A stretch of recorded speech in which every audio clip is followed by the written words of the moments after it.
स्तोत्र। महत मतलब संपूर्ण भौतिक जगत। ब्रह्म मतलब परम। तस्मिन मतलब उसमें। गर्भम का अर्थ है गर्भ। दधामी का अर्थ है उत्पन्न करता हूं। अहम का मतलब मैं।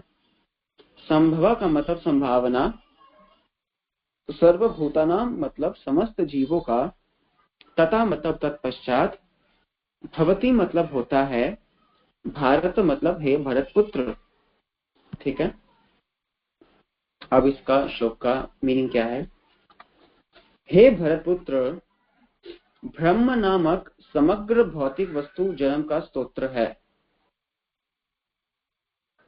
हे भरतपुत्र, ब्रह्म नामक समग्र भौतिक वस्तु जन्म का स्तोत्र है और मैं इसी ब्रह्म को गर्भस्थ करता हूं जिससे समस्त जीवों का जन्म संभव होता है। सो बेसिकली इस तीसरे श्लोक में हम क्या सीखेंगे, हम हमारा जो प्राकट्य है वो एक तरीके से हम इस श्लोक में हम थोड़ा नजर मारेंगे, डिस्कस करेंगे। उससे पहले इस श्लोक को कवर करने से पहले कुछ बातें डिस्कस करते हैं आपके साथ।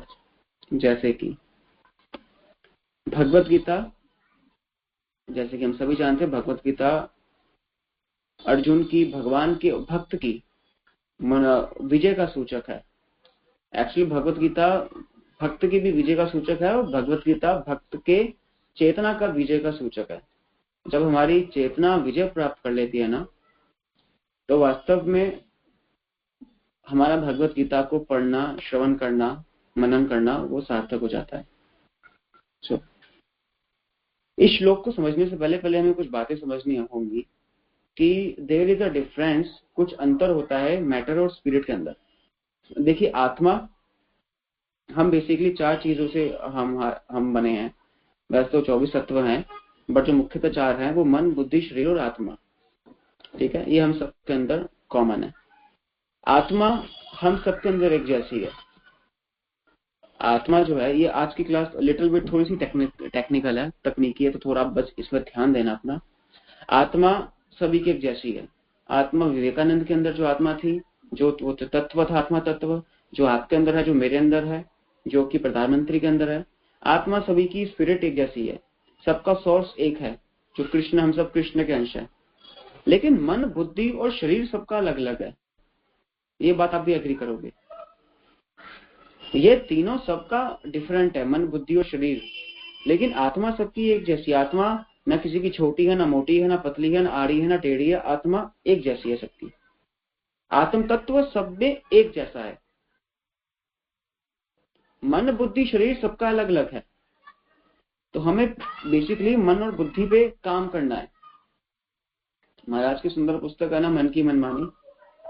महाराज ने ये पुस्तक तो नहीं निकाली आत्मा की मनमानी, क्योंकि आत्मा तो सबकी एक जैसी है। जो आत्मा चाणक्य की थी वही आत्मा आप सबके अंदर भी है। ठीक है, चेतना आत्मा का एक फीचर है, चेतना आत्मा का एक गुण है। तो जिसकी क्या कहते हैं, चेतना जैसी होती है उसके मन बुद्धि भी वैसे ही हो जाते हैं। चेतना आत्मा का एक गुण है, समझ लीजिए। तो मन, बुद्धि और शरीर सबके डिफरेंट है। ठीक है, लेकिन आत्मा सबकी एक जैसी है। अब अगर कोई चाणक्य हो गया तो वह अपने मन, बुद्धि और शरीर की योग्यता के कारण हो गया। अगर कोई शराबी बन गया तो वह अपने मन, बुद्धि और शरीर के कारण बन गया, आत्मा के कारण नहीं बना। तो इस मन, बुद्धि, शरीर पर कैसे काम किया जाए, वह इस चैप्टर नंबर 14 भगवत गीता, ये प्रकृति के 3 गुण है, ये इसमें बतलाया गया है, सतो, रज और तमोगुण। ठीक है, तो बेसिकली एकमात्र मानव ही है जो इन गुणों को परिवर्तित कर सकता है। अब मेरी बात अब ध्यान दीजिएगा थोड़ा। जो मैंने वैष्णव जनरल सुना है वही मैं आपको बतलाने का प्रयास कर रहा हूँ, इसमें मेरा कुछ अपना नहीं है।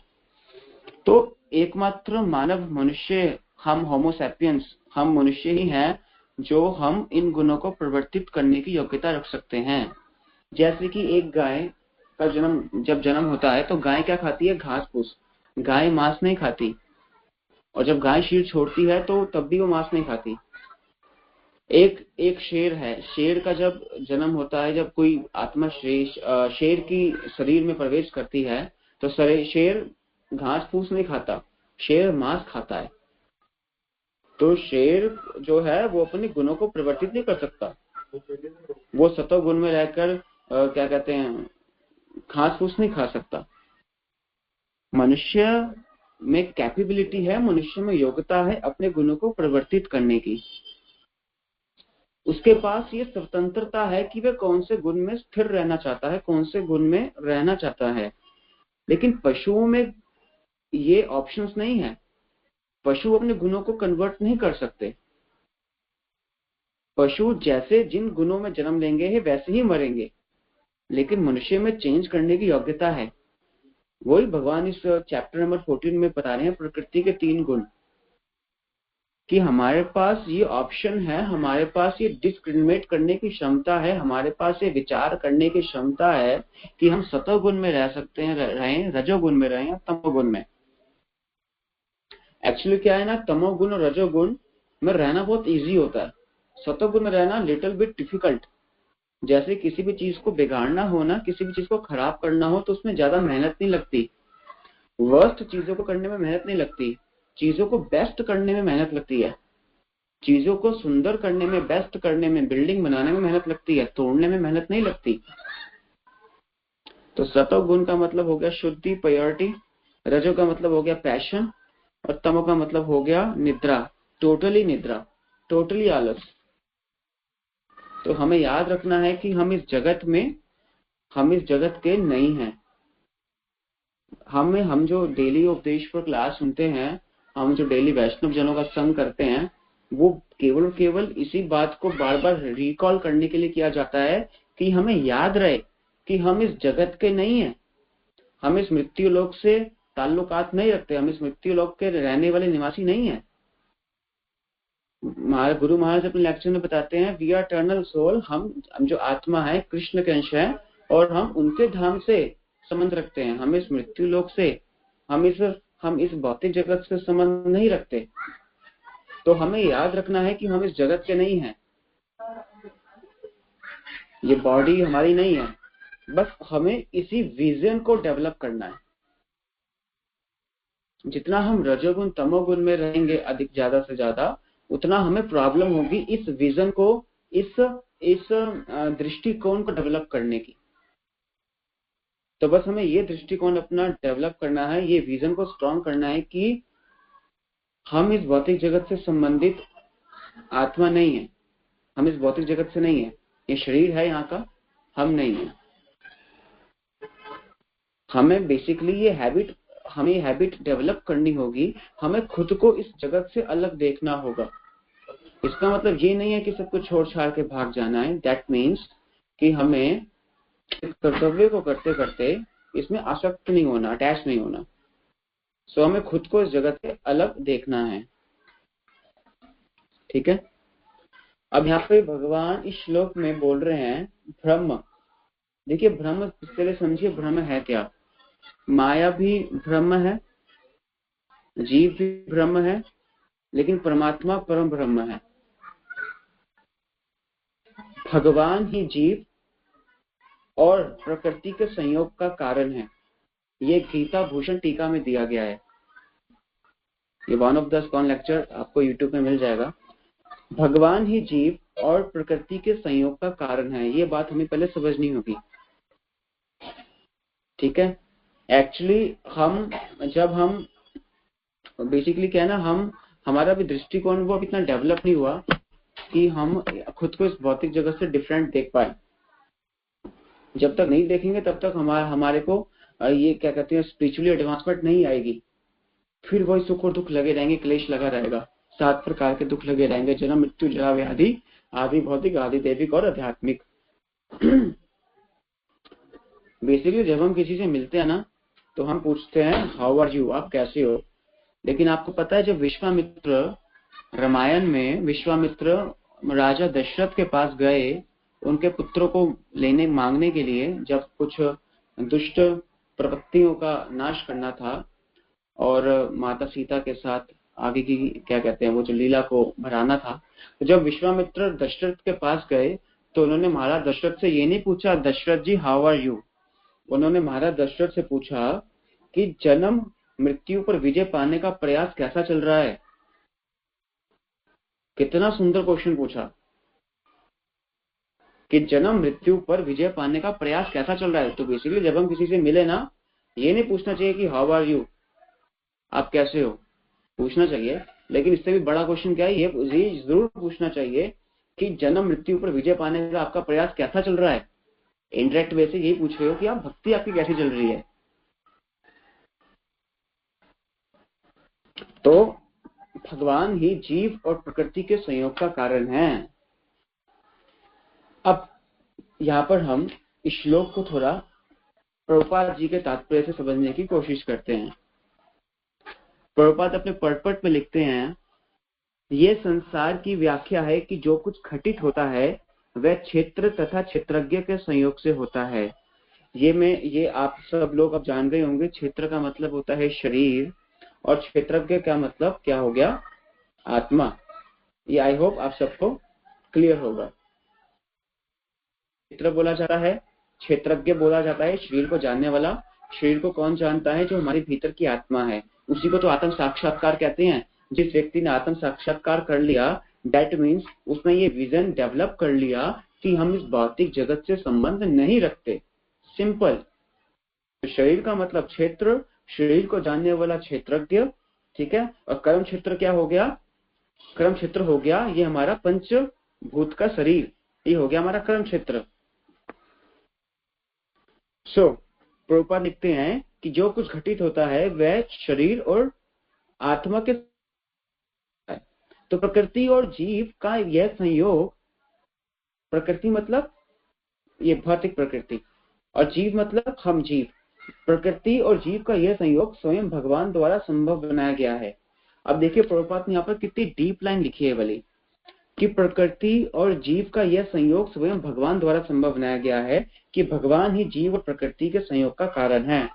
इसका प्रमाण मिलता है हमें भगवत गीता के श्लोक नंबर 7.4 और 7.5 के अंदर।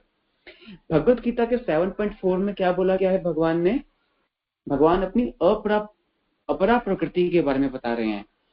भूमिराप अनलो वायु खम मनो बुद्धिरेव च अहंकार इति यम में भिन्ना प्रकृति वृष्ठतरा। पृथ्वी जल अग्नि वायु आकाश मन बुद्धि तथा अहंकार, ये 8 प्रकार से विभक्त मेरी अपरा प्रकृति है। ये भगवान की कौन सी प्रकृति है, अपरा। अपरा मतलब नाम से पता चल रहा है जो अलग विलग है थोड़ा, विभक्त। यहाँ पर भगवान बोल रहे हैं ना, विभक्त, विभक्त मेरी अपरा प्रकृति है। और परा प्रकृति कौन सी है भगवान की, अगले श्लोक में भगवान बताते हैं 7.5। ये प्रभुपाद ने भी बहुत बार श्लोक कोट किया है। अपरिमेय इति सत्वनाम प्रकृतिम विद्धि में पराम जीव भूता महाबाहो ये धम धार्यते जगत। कि हे महाभाव अर्जुन, इसके अतिरिक्त मेरी एक अन्य परा प्रकृति है, एक अन्य परा शक्ति है जो उन जीवों से युक्त है। अब यहाँ पे हमारी बात हो रही है, हम भगवान की परा शक्ति हैं, याद रखना, जो उन जीवों से युक्त है जो इस भौतिक अपरा प्रकृति के साधनों का विदोहन कर रहे हैं। तो यहाँ पर क्या बोला जा रहा है कि हम जीवात्मा भगवान की पराशक्ति हैं, और ये जो प्रकृति है पृथ्वी अग्नि जल वायु आकाश मन बुद्धि अहंकार, ये भगवान की अपरा प्रकृति है। और जो परा प्रकृति है वह अपरा प्रकृति के संसाधनों का विदोहन कर रही है। कहने का मतलब ये है कि हम जो जीवात्मा है इस भौतिक जगत के संसाधनों का उपभोग कर रहे हैं। सिंपल, ठीक है।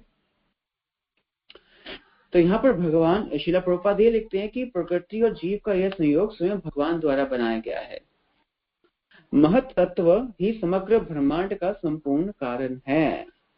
महत का मतलब क्या होता है, संपूर्ण भौतिक जगत, ठीक है। तो जो संपूर्ण भौतिक जगत है, ये जो तत्व है, ये समग्र ब्रह्मांड का संपूर्ण कारण है।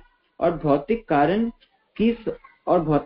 की समग्र वस्तु जिसमें प्रकृति के तीनों गुणों रहते हैं कभी कभी ब्रह्म कहलाती है। तो जैसे कि आपको बताया गया, ब्रह्म माया को भी कहते हैं, ब्रह्म जीव को भी कहते हैं, ठीक है। माया भी ब्रह्म है, जीव भी ब्रह्म है, लेकिन कृष्ण कौन है, वह परम ब्रह्म है। बस ये आपको डिफरेंस समझना है। ठीक है। कुछ लोग निरंकारवादी बोलते हैं कि अहम ब्रह्मासी, हम ही ब्रह्म है, हम ही ब्रह्म है, लेकिन वो ना पूरा समझ नहीं पाते। वो समझते हैं हम ही ब्रह्म है मतलब हम ही स्वयं के मालिक है और एक प्रकाश में खो जाएंगे और हम ही अपने नियंता है, हम ही अपने क्रिएटर है, फलाना फलाना।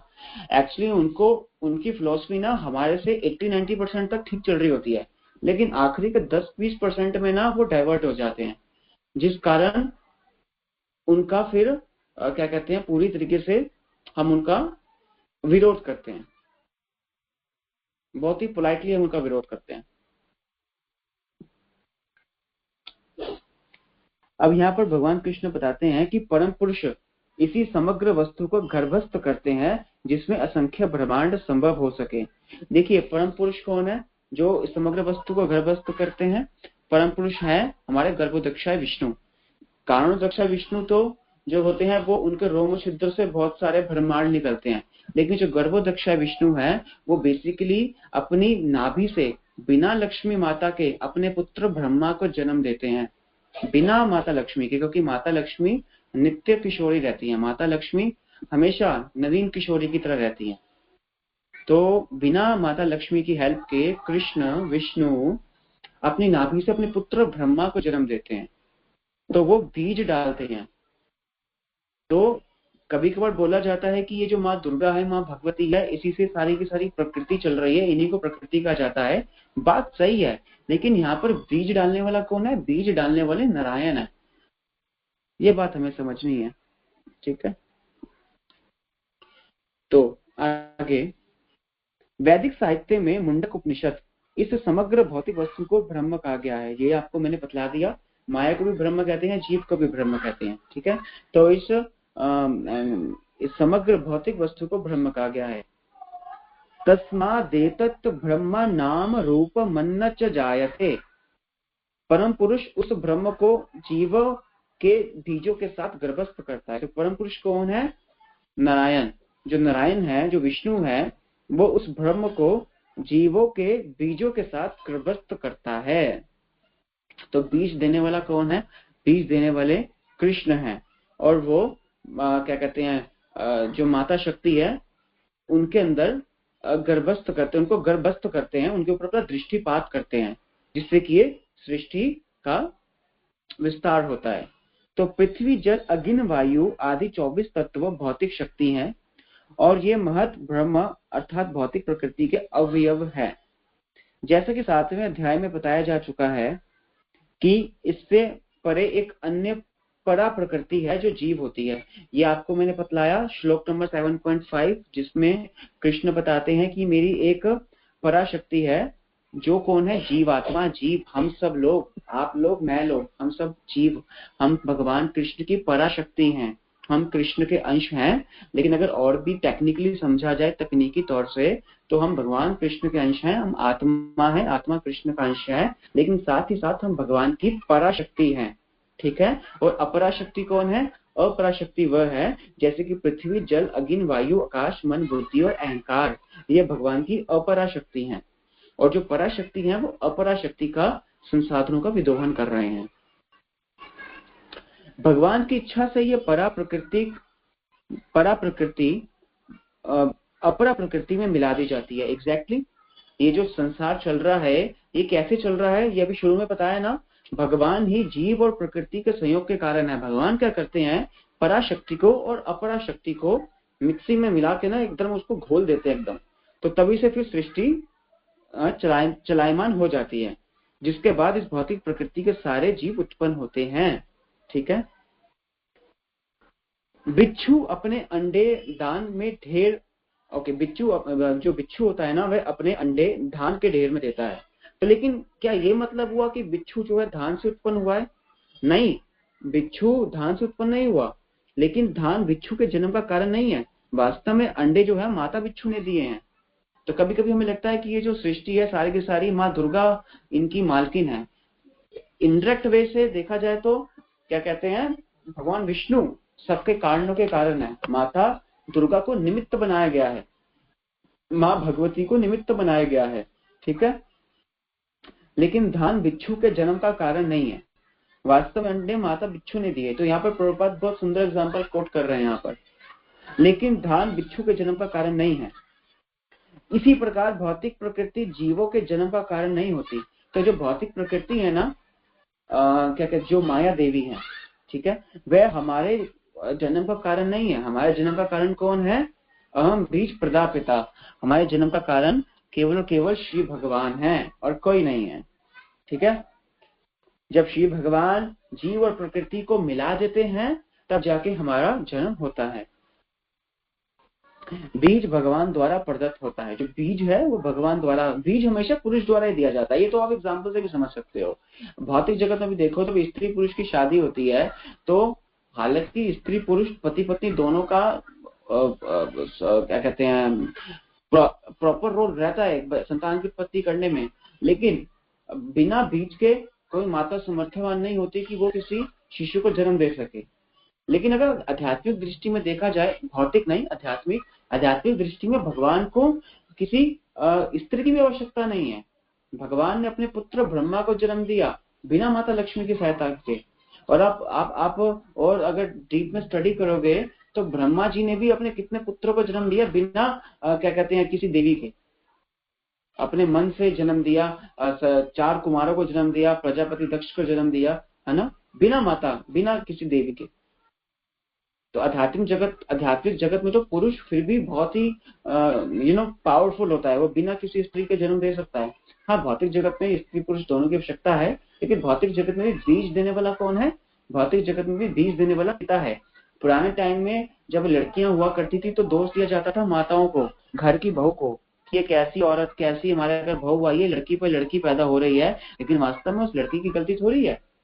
अगर जो लोगों ने साइंस को भी पढ़ा है वैज्ञानिक तौर पे, तो जो घर में जो पति पत्नी के जो पुत्र पुत्री होते हैं, इसमें स्त्री का कोई उसमें क्या कहते हैं रोल नहीं, उसमें स्त्री को ब्लेम नहीं कर सकते। बेसिकली ये पुरुष के बीच के ऊपर डिपेंड करता है कि इस लड़की होगी कि लड़का होगा। ये तो बीज देने वाला तो हमेशा पुरुष ही होता है। इस तरह प्रत्येक जीव को उसके पूर्व कर्मों के अनुसार भिन्न शरीर प्राप्त होता है जो इस भौतिक प्रकृति द्वारा रचित होता है, जिसके कारण जीव अपने पूर्व कर्मों के अनुसार सुख या दुख भोगता है। इस भौतिक जगत के जीवों की समस्त अभिव्यक्तियों के कारण भगवान है। तो इस भौतिक जगत के जीवों की समस्त अभिव्यक्तियों के कारण कौन है? स्वयं श्री भगवान है। तो इस श्लोक में ये प्रभुपाद बतलाने का प्रयास कर रहे हैं कि हमें समझना है कि परा अपरा प्रकृति क्या होती है, ठीक है। भगवान ही जो है वह सृष्टि को चलाने के लिए माता प्रकृति को गर्भस्थ करते हैं, ठीक है। और सारे जीवों का जो जन्म होता है वह तभी संभव हो पाता है जब भगवान प्रकृति और जीवों को मिला देते हैं, जब भगवान पराशक्ति और अपराशक्ति को मिला देते हैं। लेकिन फिर यहाँ पे ध्यान देने वाली बात क्या है? जो बीज है, बीज हमेशा भगवान ही देते हैं।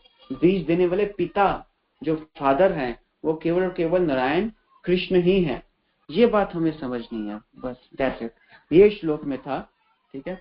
और कोई व्यक्ति का प्रश्न हो सकता है, तो जी ठीक है, भक्ति करने के लिए हमें सब जानने की क्या जरूरत है? 16 माला 4 नियम हमें पता है, आपने बता दिए, तो ये श्लोक ज्यादा ज्ञान लेने की क्या जरूरत है? तो जब भी आपसे भी अगर हो सकता है आप लोग प्रचार में जाए, आपसे कोई क्वेश्चन कर सकता है कि इतना एक्स्ट्रा नॉलेज लेने की क्या जरूरत है, आपने हमें बता तो दिया। तो देखो, ये नॉलेज लेना हमें इसलिए जरूरी है ताकि हमें चीज क्लियर हो जाए कि हम इस भौतिक जगत से संबंधित नहीं है, हम भगवान की पराशक्ति हैं। हम इस भौतिक जगत से संबंध नहीं रखते। हमें ऐसा विजन डेवलप करना होगा कि जो भी सुख और दुख आ रहे हैं वो हमें हमारे कर्मों के अनुसार मिल रहे हैं, हमारे प्रारब्ध के कारण, और वो शरीर के कारण मिल रहे हैं। गुरु महाराज जी बोलते हैं, आपके अगर सारे दुखों का अंत आपको करना है तो खुद को बस एक लाइन बोल दो कि मैं आत्मा हूँ, शरीर नहीं हूँ। आपके सारे दुखों का अंत आपका ऑन द स्पॉट हो जाएगा। आपको और गहराई वाली बात बताऊं, भागवतम के पहले स्कंद में चैप्टर है महाराज परीक्षित द्वारा कली को दंड और पुरस्कार। तो मैं आजकल ये वाला चैप्टर रीड कर रहा हूँ। तो उस चैप्टर में क्या कहते हैं, जो कली होता है, कलयुग, वो बैल और गाय को, बैल का मतलब धर्म, गाय का मतलब पृथ्वी देवी, तो बैल और गाय को यातना दे रहा होता है। तो जब राजा परीक्षित पहुंचते हैं उनके पास, तो वो पूछते हैं धर्म रूपी बैल से कि ये कौन व्यक्ति है जो तुम्हें कष्ट दे रहा है।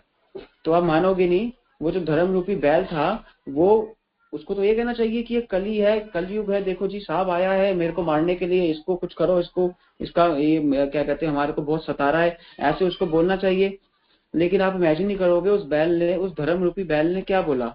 उस धर्म रूपी बैल ने ये बोला कि क्या कहते हैं आपने, आप जो है राजा परीक्षित, आप पांडव वंशीय व्यक्ति के लिए सर्वथा क्या कहते हैं वहां से संबंध रखते हैं, और आप पांडवों के क्या कहते हैं परिवार से संबंध रखते हैं, और आपका परिवार इतना बड़ा भक्त था कि श्री कृष्ण ने वहां पर दूत का कर्तव्य निभाया। आप जो हमसे प्रश्न कर रहे हैं कि ये जो व्यक्ति है हमें क्यों इतना सता रहा है, तो हम उन्होंने क्या आंसर दिया, धर्म रूपी बैल ने यह आंसर दिया कि हमें खुद नहीं पता ये हमें क्यों सिता रहा है। क्या ये हमारे कर्मों का हमें दंड मिल रहा है, या फिर ये क्या कहते हैं इसमें कोई दैवी शक्ति जिम्मेदार है, या फिर हमारे कर्म जिम्मेदार है, या फिर इसमें प्रकृति जिम्मेदार है, या फिर ये क्या कहते हैं किसी ना किसी हमारे कष्ट का जो कारण है किसी के तर्क का कारण है। तो उन्होंने, धर्म रूपी बैल ने बिल्कुल भी डायरेक्ट आंसर नहीं दिया कि ये व्यक्ति हमें सता रहा है। उन्होंने बोला कि हो सकता है, धर्म था ना, तो उसने बोला कि क्या पता ये हमारे कर्मों के कारण हमें दंड मिल रहा। तो तब महाराज परीक्षित ने अपने विवेक से आइडेंटिफाई किया कि ये साधारण बैल नहीं है, ये तो धर्म है साक्षात, जो कि मेरी परीक्षा ले रहा है कि मैं ये आइडेंटिफाई कर पाऊं कि क्यों ये क्या कहते हैं जो कलयुग है इनको दुख दे रहा है। तो कहने का मतलब ये है कि जब हम अपने आप को, अपना विजन इतना स्ट्रांग कर लेंगे, अपना दृष्टिकोण इतना स्ट्रांग कर लेंगे कि हमें ये बोध हो जाएगा, और हम ऐसे जिएंगे कि जैसे कि हमें हमेशा हर समय याद रहे कि हम इस भौतिक जगत से संबंध नहीं रखते। जब हमें ये हमारा दृष्टिकोण टॉप लेवल पे चला जाएगा, कोई भी परिस्थिति आ जाएगी, हमें ये हमेशा याद रहेगा कि हम तो इस भौतिक जगत से संबंध नहीं रखते। हम क्यों इतना विचलित हो रहे हैं, हम क्यों अपनी भक्ति खराब करें, हम तो अपनी भक्ति ऐसी कंटिन्यू रखें ना, अपने को भक्ति खराब करने की क्या जरूरत है ऐसी। तो जब ये हमारा विजन मैच्योर हो जाएगा, डेवलप तो ऑफ कोर्स हम सबको पता ही है अब कि हम शरीर नहीं है, आत्मा है, कृष्ण के अंश है, अंशी की सेवा करनी है, जो जिसकी सेवा करता है वो उसका प्रेम पाता है, ये हम सबको पता है। बस अब जरूरत है इस ज्ञान को मैच्योर करने की, इस ज्ञान को परिपक्व करने की, इस ज्ञान के अनुसार जीवन जीने की, सही बताऊं तो। और ये केवल और केवल प्रैक्टिस से आएगा, अभ्यास से आएगा, और भक्तों के संग से आएगा। तो ये श्लोक में था बेसिकली जो भगवान बोल रहे हैं श्लोक में कि हे भरतपुत्र, ब्रह्म नामक समग्र भौतिक वस्तु जन्म का स्तोत्र है। मैं इसी ब्रह्म को गर्भस्थ करता हूँ जिससे समस्त जीवों का जन्म संभव होता है।